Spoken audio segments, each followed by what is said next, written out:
नमस्कार सत श्री अकाल जी। तुसीं देख रहे हो देश तो विदेश। मैं रिकी डोगरा एक बार फिर इस मंच के उपर हाजिर हाँ, क्योंकि साडा तो रूटीन का काम है और तुसीं देखते होने कि ਜਿਹੜੇ दिन डिसाइड होंगे ने वो पर्टिकुलर उन्होंने कंसलटेंट के पास असीं रखे होंगे ने। जिवें कि अज का दिन जिहड़ा जे पायनीयर इमीग्रेशन नूं तुसीं अपने टीवी के उपर देखते हो, नई नई इन्फॉर्मेशन जिहड़ी तुहाडे नाल शेयर करते हैं। अज फिर साडे नाल रवि गर्ग इत्थे शो दे विच जुड़न लगे ने। आपां नाल स्वागत करते हैं, उस तो बाद जिहड़ा गलबात का सिलसिला शुरू करांगे। सर स्वागत है जी, बहुत बहुत। रिकी जी शो ते सद्दा देण लई बहुत बहुत धन्नवाद ते सारे दर्शकों नूं मेरी सत श्री अकाल। रवि सर, जिवें कि कंसलटेंट की पंजाब दे विच कोई घाट नहीं है। मैं लगता कि जिन्नियां कि दुकानां पंजाब दे विच कंसलटेंटां दी खुलियां ने या एजेंटां दी खुलियां ने, उन्ना किसी होर काम दे विच इन्नियां दुकानां नहीं खुलियां होणीआं। आपां दुकानां इस करके कह रहे हैं क्योंकि बेसिकली ਜਿਹੜੇ CICC ਮੈਂਬਰ नहीं ਹੁੰਦੇ आप ਉਹਨਾਂ ਨੂੰ ਮੈਂ ਏਜੰਟ ਕਹਾਂਗਾ ਜਾਂ ਉਹਨਾਂ ਦੀ ਆਫਿਸ ਨੂੰ ਦੁਕਾਨ ਕਹਾਂਗਾ ਬੇਸਿਕਲੀ।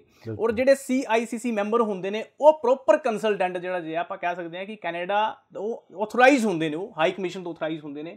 ਆਪਾਂ ਸਭ ਤੋਂ ਪਹਿਲੇ ਜੀ ਇਹ ਕਿ ਵੀਡੀਓ ਤੁਹਾਨੂੰ ਦਿਖਾਣੀ ਹੈ ਜਿਹੜੀ ਕੈਨੇਡਾ ਹਾਈ ਕਮਿਸ਼ਨ ਵੱਲੋਂ ਬਣਾਈ ਗਈ ਹੈ, ਤੁਹਾਨੂੰ ਲੋਕਾਂ ਨੂੰ ਅਵੇਅਰ ਕਰਨ ਵਾਸਤੇ। ਤੁਸੀਂ ਉਹ ਵੀਡੀਓ ਦੇਖੋ, ਉਸ ਤੋਂ ਬਾਅਦ ਜਿਹੜੇ ਆਪਾਂ ਸ਼ੋਅ ਕੰਟੀਨਿਊ ਕਰਦੇ ਹਾਂ।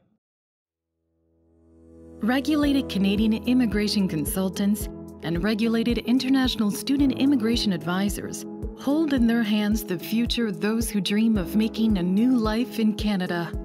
It's more than a job, it's a calling. It demands a sense of duty and a passion to be the best. These consultants and advisors must be worthy of the trust placed in them by those who need help navigating the immigration process. That trust doesn't happen by accident. Building trust comes from setting and adhering to high educational, professional, and ethical standards. Building trust also results from a regulated, disciplined profession that protects immigrants, their families, and the public. The College of Immigration and Citizenship Consultants is a standard bearer, enhancing the reputation of licensed consultants and advisors by safeguarding the public. And when we champion the college's regulation, standards, excellence, and enforcement, we serve as ambassadors for Canada's reputation as a peaceful, prosperous destination with a world-class immigration system. We build trust when we all meet the challenge to be the best. The College of Immigration and Citizenship Consultants.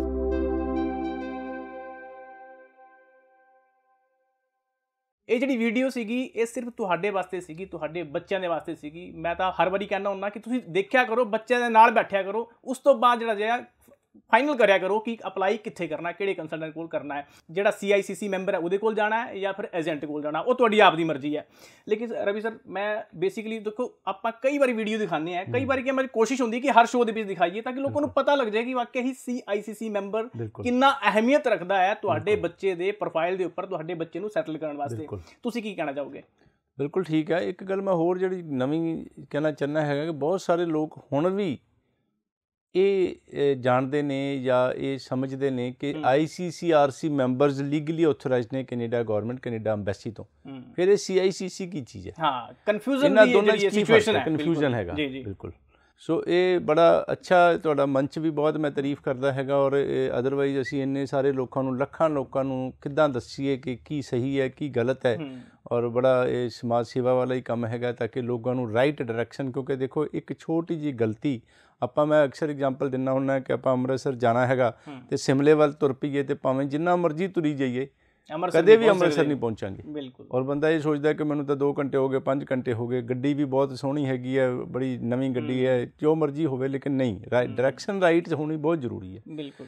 ਸੋ ਖੈਰ ਇਹ ICCRC ਜਿਹੜੀ ਹੈ ਇਸ ਦੇ member ਪਹਿਲਾਂ ICCRC ਹੁੰਦਾ ਸੀ, ਜਿਸ ਦਾ ਨਾਂ ਬਦਲ ਕੇ ਕੈਨੇਡਾ ਗੌਰਮੈਂਟ ਨੇ, ਕੈਨੇਡਾ ਨੇ CICC ਰੱਖ ਦਿੱਤਾ ਹੈਗਾ।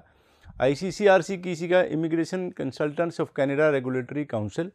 ਹੁਣ ਉਸ ਦਾ ਨਾਂ ਬਦਲ ਕੇ CICC ਮਤਲਬ college of immigration and citizenship consultants of Canada ਜਿਹੜਾ ਹੈਗਾ ਇਹ ਰੱਖ ਦਿੱਤਾ ਗਿਆ ਹੈਗਾ। 23 ਨਵੰਬਰ 2021 ਨੂੰ ਇਹ ਨਾਮ ਬਦਲਿਆ ਗਿਆ ਸੀਗਾ। ਹੁਣ ਤਕਰੀਬਨ 1 ਸਾਲ ਹੋ ਗਿਆ ਹੈਗਾ। ਸੋ ਇਹ ICCRC ਹੁਣ ਪੁਰਾਣੀ ਗੱਲ ਹੋ ਗਈ, ਉਸ ਨੂੰ ਭੁੱਲ ਜਾਈਏ। CICC ਮੈਂਬਰਸ ਗੱਲ ਇੱਕੋ ਹੀ ਹੈਗੀ ਹੈ। CICC ਮੈਂਬਰਸ ਲੀਗਲੀ ਆਥੋਰਾਈਜ਼ਡ ਨੇ Canada government, Canada embassy. Canada embassy ਦੀ ਵੈਬਸਾਈਟ cic.gc.ca ਦੇ ਉੱਪਰ CICC ਮੈਂਬਰਸ ਦਾ ਨਾਮ ਹੈਗਾ। CICC ਉੱਥੇ ਲਿਸਟ ਚੈੱਕ ਕਰ ਸਕਦੇ ਬਿਲਕੁਲ ਬਿਲਕੁਲ। ਇੱਕ ਸਰ ਹੁਣ ਬਹੁਤ ਹੀ ਅਹਿਮ ਕੁਐਸਚਨ ਮੇਰਾ ਤੁਹਾਡੇ ਤੋਂ ਇਹ ਹੋਏਗਾ, ਬੇਸਿਕਲੀ ਮੈਂ ਪੰਜਾਬੀ ਦੇ ਵਿੱਚ ਲੋਕਾਂ ਨੂੰ ਇੱਕ ਵਾਰੀ ਸਮਝਾਵਾਂ ਪਹਿਲੇ ਜੇ ਅਗਰ ਕਿਸੇ ਨੂੰ ਹਾਲੇ ਤੱਕ ਨਹੀਂ ਸਮਝ ਆਇਆ ਤਾਂ ਇੱਕ ਵਾਰੀ ਨੋਟ ਕਰ ਲਓ ਤੁਸੀਂ। ਬੇਸਿਕਲੀ ਹੁੰਦਾ ਕੀ ਹੈ ਕਿ ਜਿਵੇਂ ਇੰਡੀਆ ਦੇ ਵਿੱਚ ਤੁਸੀਂ ਦੇਖਦੇ ਹੋ ਨਾ, ਇੱਥੇ ਆਪਣੇ ਪੰਜਾਬ ਦੀ ਗੱਲ ਕਰ ਲਓ, ਅਗਰ ਤੁਸੀਂ ਕੋਈ ਕੋਰਟ ਦੇ ਵਿੱਚ ਕੇਸ ਲੜਨਾ ਹੈ ਨਾ ਤਾਂ ਤੁਹਾਨੂੰ ਵਕੀਲ ਦੀ ਲੋੜ ਪਏਗੀ। ਤੁਸੀਂ ਕੋਈ ਵੀ ਬੰਦਾ ABCD ਜਿਹੜਾ ਜੇ ਐਕਸਪਰਟ ਵਕੀਲ ਲੱਭੋਗੇ ਤਾਂ ਕੇਸ ਤੁਸੀਂ ਜਿੱਤ ਸਕਦੇ ਹੋ। ਇੱਦਾਂ ਹੀ ਕੈਨੇਡਾ ਦੇ ਵਿੱਚ CICC ਮੈਂਬਰ ਦੀ ਅਹਿਮੀਅਤ ਹੁੰਦੀ ਹੈ। ਤੁਸੀਂ ਜਦੋਂ ਕੈਨੇਡਾ ਦੇ ਵਿੱਚ ਜਾਂਦੇ ਹੋ, ਉੱਥੇ ਇਹ ਜਿਹੜਾ ਕੰਮ ਹੈਗਾ ਇਹ ਬੇਸਿਕਲੀ ਇੱਕ ਤਰ੍ਹਾਂ ਦਾ ਰੈਗੂਲੇਟਰੀ ਫਰਮ ਹੈ। ਬਿਲਕੁਲ ਬਿਲਕੁਲ। CICC ਜਿਹੜੀ ਹੈਗੀ ਹੈ ਇਹ ਰੈਗੂਲੇਟਿੰਗ ਬਾਡੀ ਹੈਗੀ ਹੈ ਕਿ ਰੈਗੂਲੇਟ ਕਰਨ ਵਾਸਤੇ, ਕੰਟਰੋਲ ਕਰਨ ਵਾਸਤੇ, ਦੇਖਣ ਵਾਸਤੇ, ਚੈੱਕ ਕਰਨ ਵਾਸਤੇ ਕਿ ਕੰਸਲਟੈਂਟਸ ਜਿਹੜੇ ਉਹਨਾਂ ਦੇ ਮੈਂਬਰ ਨੇ, ਔਰ ਸਿਰਫ CICC ਮੈਂਬਰ ਹੀ ਜਿਹੜੇ ਨੇ ਇਹ ਲੀਗਲੀ ਆਥੋਰਾਈਜ਼ਡ ਨੇ ਕੈਨੇਡਾ ਗਵਰਨਮੈਂਟ, ਕੈਨੇਡਾ ਐਮਬੈਸੀ ਤੋਂ।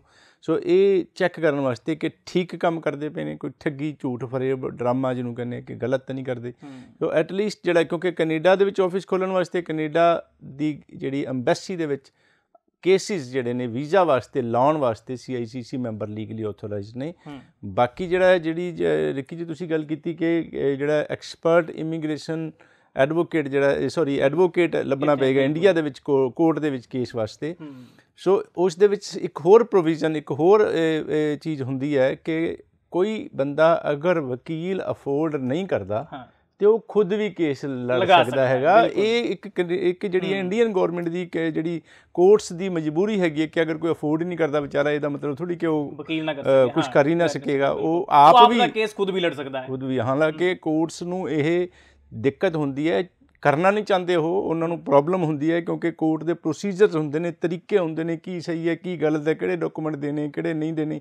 ਜਿਹਨੂੰ ਅਣਜਾਣ ਔਰ ਜਿਹੜੀ ਐਕਸਪਰਟ ਨਾ ਹੋਣ ਦੇ ਤਰੀਕੇ ਨਾਲ ਜਦੋਂ ਕੋਰਟ ਨੂੰ ਕੀਤਾ ਜਾਂਦਾ ਪੇਸ਼, ਉਹਨਾਂ ਨੂੰ ਦਿੱਕਤ ਦਾ ਸਾਹਮਣਾ ਕਰਨਾ ਪੈਂਦਾ ਹੈ। ਲੇਕਿਨ ਇਹ ਮਜਬੂਰੀ ਹੈ। ਇਸੇ ਤਰ੍ਹਾਂ ਕੈਨੇਡਾ ਐਮਬੈਸੀ ਵੀ ਇਹ ਅਲਾਓ ਕਰਦੀ ਹੈ ਕਿ CICC ਮੈਂਬਰਸ ਜਾਂ ਤੁਸੀਂ ਸੈਲਫ ਸਟੂਡੈਂਟ ਜਾਂ ਜਿੰਨੇ ਵੀ ਵੀਜ਼ਾ ਐਪਲੀਕੈਂਟ ਨੇ ਉਹ ਖੁਦ ਵੀ ਫਾਈਲ ਨੂੰ ਲਗਾ ਸਕਦੇ ਨੇ। ਬਿਲਕੁਲ।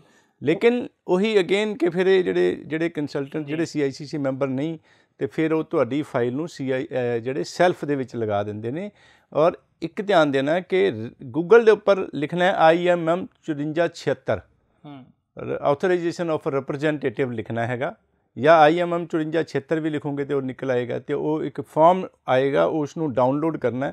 ਉਸ ਦੇ ਵਿੱਚ ਦੇਖਣਾ ਕਿ ਉਹ ਫਾਰਮ ਲੱਗਦਾ ਫਾਈਲ ਦੇ ਨਾਲ, ਅਸੀਂ ਲਾਉਂਦੇ ਹਾਂ ਹਰ ਫਾਈਲ ਦੇ ਨਾਲ ਕਿ ਤੁਸੀਂ ਸਾਨੂੰ ਐਜ਼ ਯੂਅਰ ਆਥੋਰਾਈਜ਼ਡ ਰਿਪਰੈਜ਼ੈਂਟੇਟਿਵ ਜਿਹੜਾ ਅਪੁਆਇੰਟ ਕੀਤਾ, ਨਿਯੁਕਤ ਕੀਤਾ। ਤੇ ਉਹ ਜਿਹੜਾ ਹੈ ਉਸ ਦੇ ਵਿੱਚ ਵੀ ਲਿਖਿਆ ਹੁੰਦਾ ਤੁਹਾਡੇ ਰਿਪਰੈਜ਼ੈਂਟੇਟਿਵ ਦਾ CICC ਮੈਂਬਰਸ਼ਿਪ ਨੰਬਰ ਕਿੰਨਾ ਹੈਗਾ ਜੀ। ਸੋ ਇਹ ਸਾਰੀਆਂ ਚੀਜ਼ਾਂ ਦਾ ਨੈਚੁਰਲੀ ਕਿ ਇਹ ਇਫੈਕਟ ਹੁੰਦਾ ਹੈ। ਚੂਜ਼ ਏ ਲੀਗਲੀ ਆਥੋਰਾਈਜ਼ਡ ਜੈਨੂਅਨ ਕੰਸਲਟੈਂਟ। ਔਰ ਕਿਉਂਕਿ ਜਿਸ ਤਰ੍ਹਾਂ ਰਿੱਕੀ ਜੀ ਤੁਸੀਂ ਗੱਲ ਕੀਤੀ ਕਿ CICC ਰੈਗੂਲੇਟਿੰਗ ਬਾਡੀ ਹੈਗੀ ਹੈ ਤੇ CICC ਮੈਂਬਰਸ ਜਿਹੜੇ ਨੇ ਇਹ ਬੜੀ ਜੈਨੂਅਨਨੈਸ ਦੇ ਨਾਲ ਸਹੀ ਤਰੀਕੇ ਨਾਲ ਕੰਮ ਕਰਦੇ ਨੇ। ਮੋਸਟ ਅਗਰ ਕੋਈ ਗਲਤੀ ਕਰੇਗਾ ਤੇ ਉਹਦੇ ਨੈਚੁਰਲੀ ਕਿ CICC ਮੈਂਬਰਸ ਉਸਨੂੰ ਰੈਗੂਲੇਟ ਕਰੇਗੀ, ਖਿਆਲ ਕਰੇਗੀ ਜੀ। ਹੁਣ ਸਰ ਕੈਨੇਡਾ ਨੇ ਇੱਕ ਨਵਾਂ ਹੀ ਤੋਹਫਾ ਜਿਹੜਾ ਬੱਚਿਆਂ ਨੂੰ ਦੇਣਾ ਸ਼ੁਰੂ ਕਰਤਾ ਹੈ। ਸਾਰੇ ਬੱਚਿਆਂ ਨੂੰ ਤਾਂ ਨਹੀਂ ਆ ਰਿਹਾ, ਲੇਕਿਨ ਕੁਛ ਇੱਕ ਬੱਚਿਆਂ ਨੂੰ ਸੁਣਨ 'ਚ ਆਇਆ ਕਿ ਇੰਟਰਵਿਊ ਲਈ ਕਾਲ ਆ ਰਹੀ ਹੈ।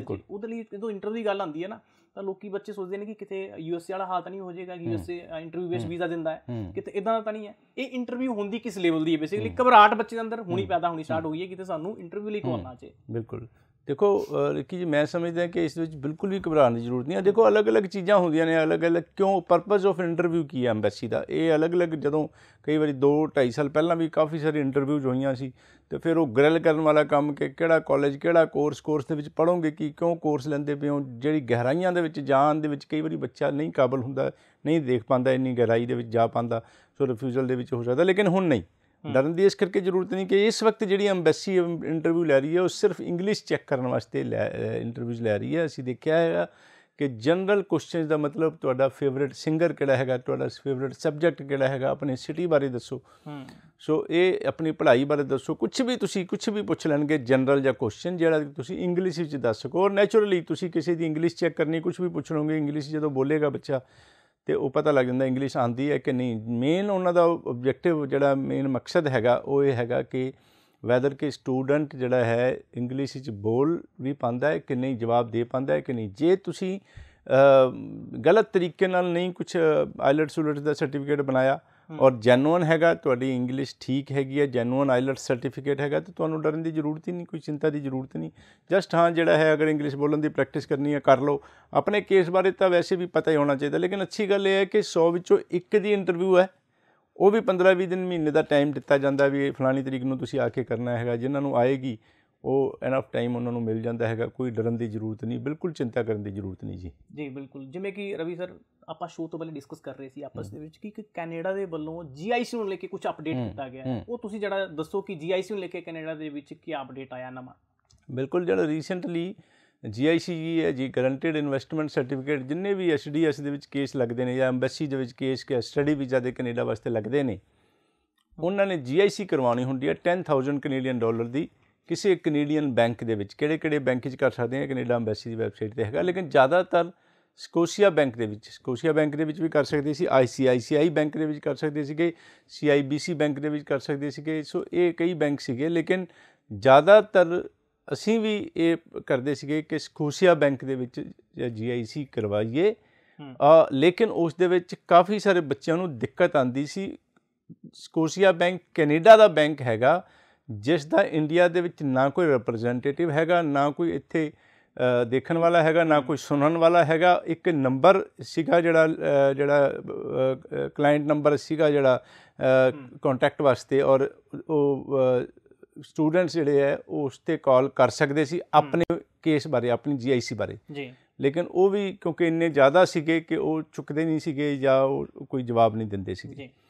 ਹੁਣ ਅੱਛੀ ਗੱਲ ਇਹ ਹੋਈ ਕਿ ਇੱਕ ਰੀਸੈਂਟਲੀ ਮੀਟਿੰਗ ਸੀਗੀ, ICICI ਬੈਂਕ ਨੇ RBC ਬੈਂਕ ਦੇ ਨਾਲ ਐਸੋਸੀਏਸ਼ਨ ਕੋਲੈਬੋਰੇਸ਼ਨ ਕਰਕੇ, ਔਰ RBC ਬੈਂਕ ਜਿਹੜਾ ਕੈਨੇਡਾ ਦਾ ਹੈਗਾ ਔਰ ਸਭ ਤੋਂ ਜ਼ਿਆਦਾ ਬ੍ਰਾਂਚਿਸ ਕੈਨੇਡਾ ਦੇ ਵਿੱਚ ਹੈਗੀਆਂ। ਮਤਲਬ ਈਜ਼ੀਲੀ ਆਪਾਂ ਕਹਿ ਸਕਦੇ ਹਾਂ ਕਿ ਜਿੱਥੇ ਤੱਕ ਬੱਚਾ ਜਾਣਾ ਚਾਹੇ ਮਤਲਬ ਈਜ਼ੀਲੀ ਲੱਭ ਸਕਦਾ ਹੈਗਾ। ਔਰ ਕੈਨੇਡੀਅਨ ਹਾਈ ਕਮਿਸ਼ਨਰ ਜਿਹੜੇ ਨੇ ਚੰਡੀਗੜ੍ਹ ਦੇ, ਦਿੱਲੀ ਦੇ ਵਿੱਚ ਵੀ ਇਹ ਮੀਟਿੰਗ ਹੋਈ ਸੀਗੀ। ਉਹ ਦਿੱਲੀ ਦੇ ਜਿਹੜੇ ਕੈਨੇਡੀਅਨ ਕੌਂਸਲ ਜਨਰਲ ਸੀਗੇ, ਔਰ ਚੰਡੀਗੜ੍ਹ ਦੇ ਵਿੱਚ ਹੋਟਲ ਤਾਜ ਦੇ ਵਿੱਚ ਸੀਗੀ ਮੀਟਿੰਗ। ਉਸ ਦੇ ਵਿੱਚ ਜਿਹੜੇ ਚੰਡੀਗੜ੍ਹ ਦੇ high commissioner, Canadian high commissioner ਸੀਗੇ, ਉਸ ਦੇ ਵਿੱਚ ਸਾਨੂੰ ਵੀ ਜਿਹੜੇ ਆਥੋਰਾਈਜ਼ਡ ਰਿਪਰੈਜ਼ੈਂਟੇਟਿਵਸ ਨੂੰ ਬੁਲਾਇਆ ਸੀਗਾ, ਔਰ ਮੈਂ ਖੁਦ ਅਟੈਂਡ ਕੀਤੀ। ਉਸ ਦੇ ਵਿੱਚ ICICI ਬੈਂਕ ਦੇ ਹੈੱਡ ਜਿਹੜੇ ਨੇ ਇੰਡੀਆ ਦੇ, ਉਹ ਟੌਪ ਹੈਡਸ ਸੀਗੇ, ਔਰ RBC ਜਿਹੜੇ ਰਾਇਲ ਬੈਂਕ ਆਫ ਕੈਨੇਡਾ ਦੇ ਟੌਪ ਹੈਡਸ ਕੈਨੇਡਾ ਤੋਂ ਆਏ ਹੋਏ ਸੀਗੇ। ਹਾਈ ਕਮਿਸ਼ਨਰ ਆਫ ਕੈਨੇਡਾ ਜਿਹੜੇ ਕੈਨੇਡਾ ਐਮਬੈਸੀ ਦੇ ਹੈੱਡ ਸੀਗੇ ਉਸ ਦੇ ਵਿੱਚ, ਔਰ ਉੱਥੇ ਸਾਰੀ ਡਿਸਕਸ਼ਨਸ ਹੋਈਆਂ ਕਿ ਹੁਣ ਇਹ ਜਿਹੜਾ ਹੈ ਬੜਾ ਸਮੂਥ ਪ੍ਰੋਸੈਸ ਹੋਏਗਾ। ICICI ਬੈਂਕ ਦਾ ਫੇਸ 1 ਚੰਡੀਗੜ੍ਹ ਦੇ ਵਿੱਚ ਉਹਨਾਂ ਦੀ ਬ੍ਰਾਂਚ ਹੈਗੀ ਹੈ। ਇਹਨਾਂ ਦੇ ਕਾਫੀ 8-10 ਪਰਸਨਸ ਡੈਲੀਗੇਟ ਕਰ ਦਿੱਤੇ ਗਏ ਨੇ। ਸਪੈਸ਼ਲ ਉਹਨਾਂ ਨੂੰ ਇਹ ਕੰਮ ਹੈਗਾ ਕਿ ਉਹ GIC ਦਾ ਦੇਖਣਾ, ਇੰਡੀਆ ਦੀ GICs, ਔਰ ਹਰ ਕੰਸਰਨ ਨੂੰ, ਹਰ ਪ੍ਰੋਬਲਮ ਨੂੰ ਧਿਆਨ ਨਾਲ ਸੋਲਵ ਕਰਨਾ।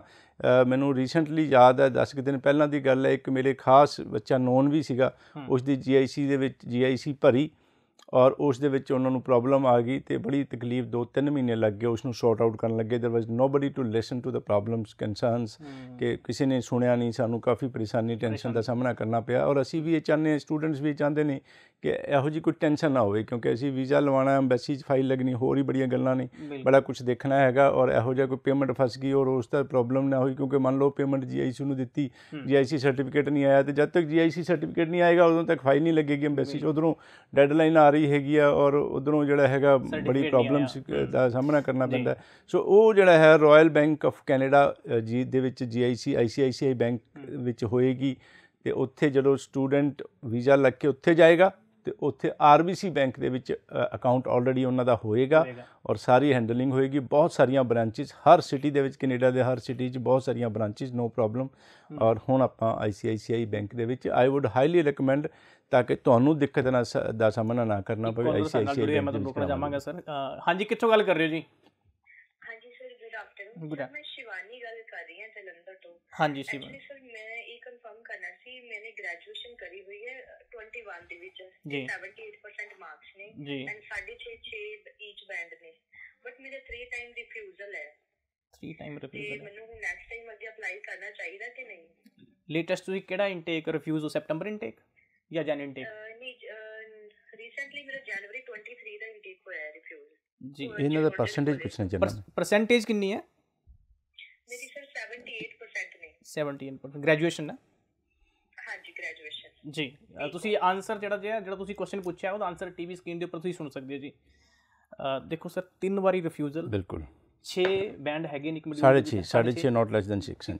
ਲੇਕਿਨ ਤੁਸੀਂ ਦੇਖੋ ਕਿ ਇੰਨੇ ਅੱਛਾ ਪ੍ਰੋਫਾਈਲ 78% ਨੰਬਰ ਬਿਲਕੁਲ ਗ੍ਰੈਜੂਏਸ਼ਨ, ਤभी ਆਪਾਂ ਨੂੰ ਅੱਛਾ ਪ੍ਰੋਫਾਈਲ ਕਵਾਂਗੇ, ਲੇਕਿਨ ਰਿਫਿਊਜ਼ਲ ਬਿਲਕੁਲ ਇਹਦੇ ਹੁਣ ਰਿਫਿਊਜ਼ਲ ਦੀ ਗੱਲ ਆਪਾਂ ਤਾਂ ਕਰਨ ਲੱਗੇ ਹਾਂ ਕਿਉਂਕਿ ਕਾਲ ਪਹਿਲੀ ਰਿਫਿਊਜ਼ਲ ਆਈ ਹੈ। ਬਹੁਤ ਸਾਰੇ ਅੱਛਾ ਲੋਕੀ ਕਾਲ ਕਰ ਰਹੇ ਹੋਣਗੇ, ਆਪ ਇਹ ਸਾਰੀ ਜਿਹੜੀ ਕਾਲ ਹੈ ਅਟੈਂਡ ਨਹੀਂ ਹੋ ਸਕਦੀ ਇੱਥੇ, ਔਰ ਸਾਰਿਆਂ ਦੇ ਜਿਹੜੇ ਕੁਐਸਚਨ ਹੁੰਦੇ ਨੇ ਉਹ ਆਨਲਾਈਨ ਆਪਾਂ ਨਹੀਂ ਦੇ ਸਕਦੇ ਇੱਥੇ, ਔਨ ਕੈਮਰਾ ਨਹੀਂ ਦੇ ਸਕਦੇ ਕਿਉਂਕਿ ਟਾਈਮ ਦੀ ਜਿਹੜੀ ਹੈ ਉਹ ਲਿਮਿਟੇਸ਼ਨ ਹੁੰਦੀ ਹੈ, ਸਾਰੀ ਕਾਲ ਨਹੀਂ ਅਟੈਂਡ ਹੁੰਦੀ। ਤੁਸੀਂ ਕੋਸ਼ਿਸ਼ ਕਰਿਆ ਕਰੋ ਕਿ ਜਿਹੜਾ ਵੀ ਸ਼ਹਿਰ ਤੁਸੀਂ ਰਹਿੰਦੇ ਹੋ, ਕੋਈ ਵੀ ਸ਼ਹਿਰ ਨਾ ਜਿਹੜੇ ਆਫਿਸ ਹੈਗੇ ਨੇ ਪਾਇਨੀਅਰ ਇਮੀਗ੍ਰੇਸ਼ਨ ਦੇ ਉਹ ਅਲੱਗ-ਅਲੱਗ ਸ਼ਹਿਰਾਂ ਦੇ ਵਿੱਚ ਹੈਗੇ ਨੇ, ਤੁਸੀਂ ਉੱਥੇ ਜਾ ਕੇ ਵਿਜ਼ਿਟ ਕਰ ਸਕਦੇ ਹੋ।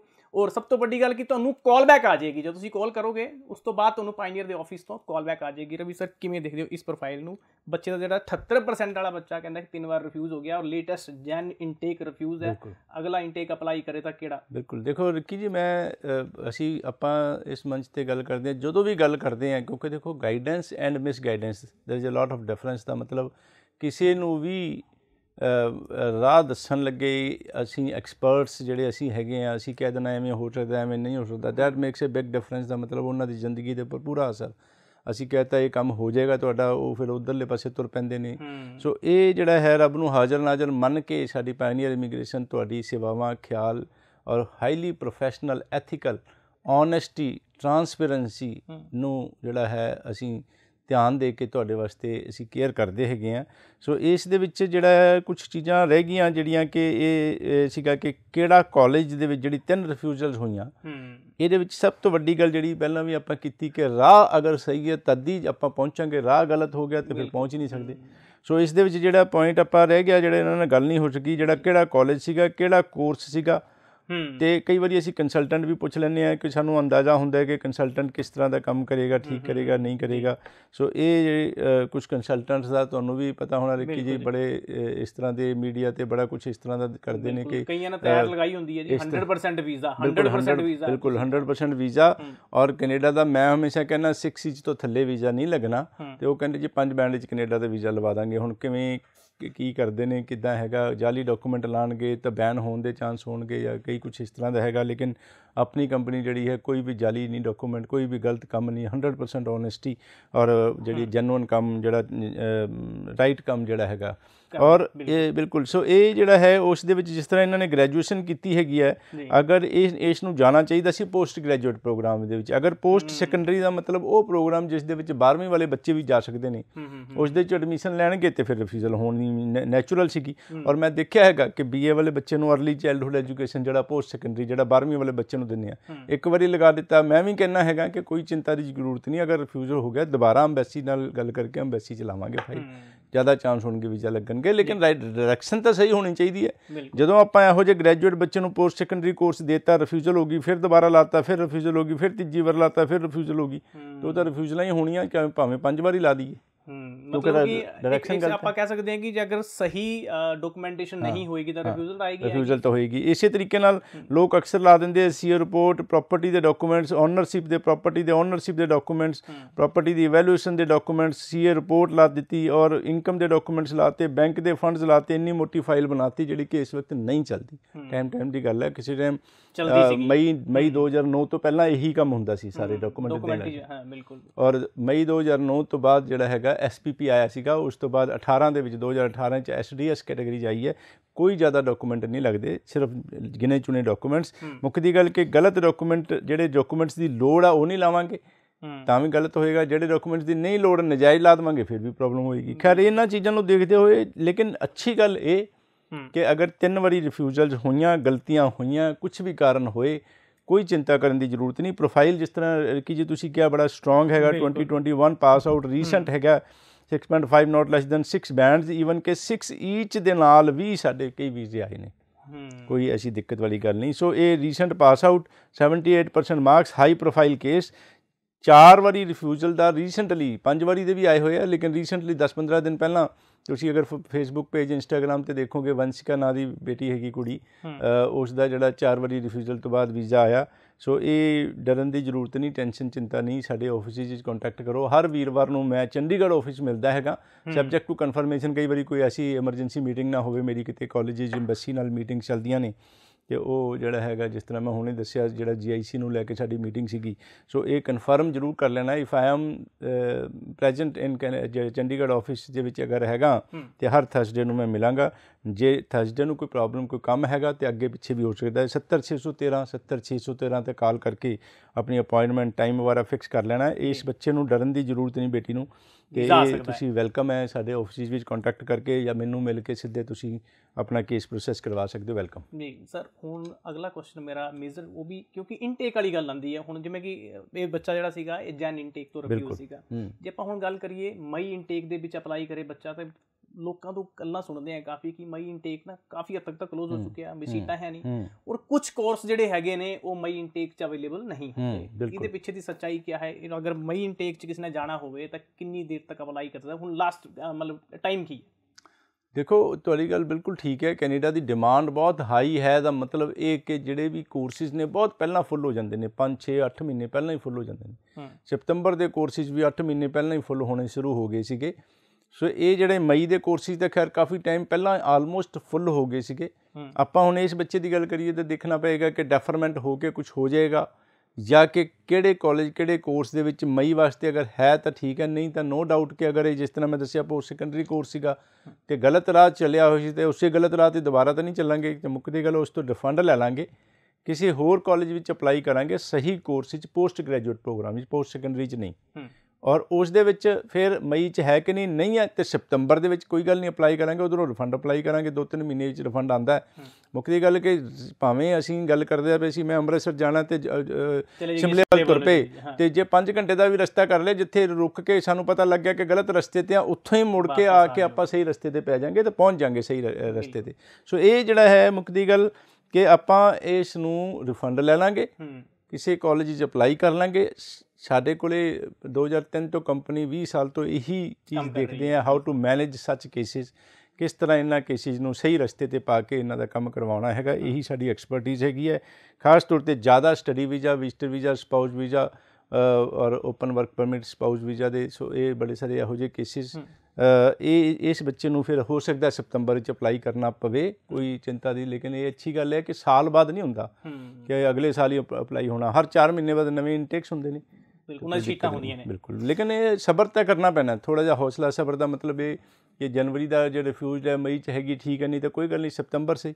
ਲੇਕਿਨ ਰਾਈਟ ਡਾਇਰੈਕਸ਼ਨ, ਰਾਈਟ ਕੰਸਲਟੈਂਟ ਰਹੀ, ਸਹੀ ਚੀਜ਼ ਚੁਣ ਕੇ, ਤਾਂ ਕਿ ਫਿਰ ਉਹੀ ਰਿਫਿਊਜ਼ਲਾਂ ਦਾ ਸਾਹਮਣਾ ਨਾ ਕਰਨਾ ਪਵੇ, ਆਪਣਾ ਨਿਸ਼ਾਨਾ ਸਹੀ ਹੋਵੇ ਔਰ ਵੀਜ਼ਾ ਲੱਗ ਕੇ ਤੁਹਾਡਾ ਜਿਹੜੀ ਜ਼ਿੰਦਗੀ ਬਣੇ, ਮਕਸਦ ਹੱਲ ਹੋਵੇ। ਜੀ ਬਿਲਕੁਲ। ਹੁਣ ਜਿਹੜਾ ਜੇ ਟਾਈਮ ਵੀ ਹੋ ਚੁੱਕਾ ਤੁਹਾਡੇ ਤੋਂ ਇਜਾਜ਼ਤ ਲੈਣ ਦਾ, ਲੇਕਿਨ ਸਰ ਜਾਣਦਾ ਕਿ ਮੈਸੇਜ ਵੀ ਲੈਣਾ ਚਾਹਾਂਗਾ ਤੁਹਾਡੇ ਤੋਂ ਮੈਂ।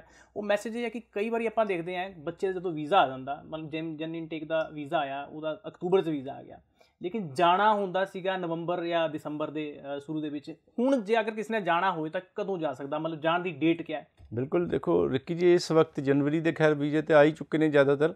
ਮਈ ਦੇ ਵੀ ਵੀਜ਼ੇ ਕਾਫੀ ਪਹਿਲਾਂ ਆਉਣੇ ਸ਼ੁਰੂ ਹੋ ਗਏ ਸੀਗੇ, ਆਉਂਦੇ ਪਏ ਨੇ। ਔਰ ਅੱਛੀ ਖੁਸ਼ਖਬਰੀ ਇਹ ਹੈਗੀ ਕਿ ਕਿਸੇ ਟਾਈਮ 'ਤੇ ਐਮਬੈਸੀ ਨੇ, ਕੈਨੇਡਾ ਐਮਬੈਸੀ ਨੇ ਕਰਤਾ ਸੀ 4 ਵੀਕਸ, ਕਿ 4 ਵੀਕਸ ਤੋਂ ਪਹਿਲਾਂ ਨਹੀਂ ਜਾ ਸਕਦੇ, ਵਿਦਨ 4 ਵੀਕਸ ਓਨਲੀ। ਮੰਨ ਲਓ 1 ਜਨਵਰੀ ਨੂੰ ਕਲਾਸਾਂ ਸ਼ੁਰੂ ਨੇ, 1 ਦਸੰਬਰ ਤੋਂ ਬਾਅਦ ਹੀ ਜਾਣਾ ਪੈਣਾ।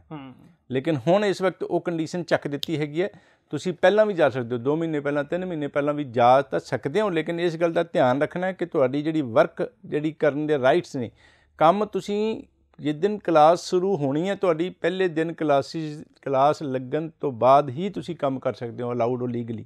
ਉਸ ਤੋਂ ਪਹਿਲਾਂ ਕੰਮ ਕਰਨਾ ਇਲੀਗਲ ਹੈਗਾ, ਨਹੀਂ ਤੁਹਾਨੂੰ ਜਿਹੜਾ ਅਲਾਊਡ ਹੈਗਾ। ਸੋ ਟੇਕ ਕੇਅਰ ਆਫ ਦਿਸ। ਔਰ ਮੈਂ ਪਰਸਨਲੀ ਤਾਂ ਇਹੀ ਸੋਚਦਾ ਕਿ 2-3-4 ਮਹੀਨੇ ਪਹਿਲਾਂ ਜਾ ਕੇ ਕਰਨਾ ਕੀ ਹੈ, ਖਰਚੇ ਹੀ ਸ਼ੁਰੂ ਹੋ ਜਾਣੇ, ਤੁਹਾਡੇ ਕੰਮ ਤਾਂ ਕਰ ਨਹੀਂ ਸਕਦੇ। ਸੋ ਜ਼ਿਆਦਾ ਟਾਈਮ ਪਹਿਲਾਂ ਤਾਂ ਨਹੀਂ ਜਾਣਾ ਚਾਹੀਦਾ, ਮਹੀਨਾ 2 ਮਹੀਨੇ ਪਹਿਲਾਂ, 1.5 ਮਹੀਨੇ ਪਹਿਲਾਂ ਜਾਓ, ਲੇਕਿਨ ਕੰਡੀਸ਼ਨ ਕੋਈ ਨਹੀਂ ਹੈਗੀ, ਜਦੋਂ ਮਰਜ਼ੀ ਜਾ ਸਕਦੇ। ਬਿਲਕੁਲ। ਹੁਣ ਉਹਨਾਂ ਬੱਚੇ ਨਾਲ ਤੁਹਾਨੂੰ ਮਿਲਵਾਉਂਦੇ ਆ, ਪੇਰੈਂਟਸ ਨਾਲ ਮਿਲਵਾਉਂਦੇ ਆ ਜਿਨ੍ਹਾਂ ਦੇ ਰੀਸੈਂਟਲੀ ਵੀਜ਼ਾ ਆਏ ਨੇ। ਤੁਸੀਂ ਉਹ ਵੀਡੀਓ ਦੇਖੋ ਤਾਂ ਸਾਨੂੰ ਦਿਓ ਇਜਾਜ਼ਤ। ਧੰਨਵਾਦ ਜੀ। Hello, my name is Amanpreet Kaur and I am from Mandi Gobindgarh. I completed my +2 from SNS Model School, Mandi Gobindgarh, and then I do IELTS. I get 6.5 bands, and then I applied to Pioneer Immigration. My course is Computer System Technician, and the college name is Georgian College, Toronto, and the Pioneer Immigration gives me visa in just 84 days, and the experience with Pioneer Immigration was so excellent. I feel very nice.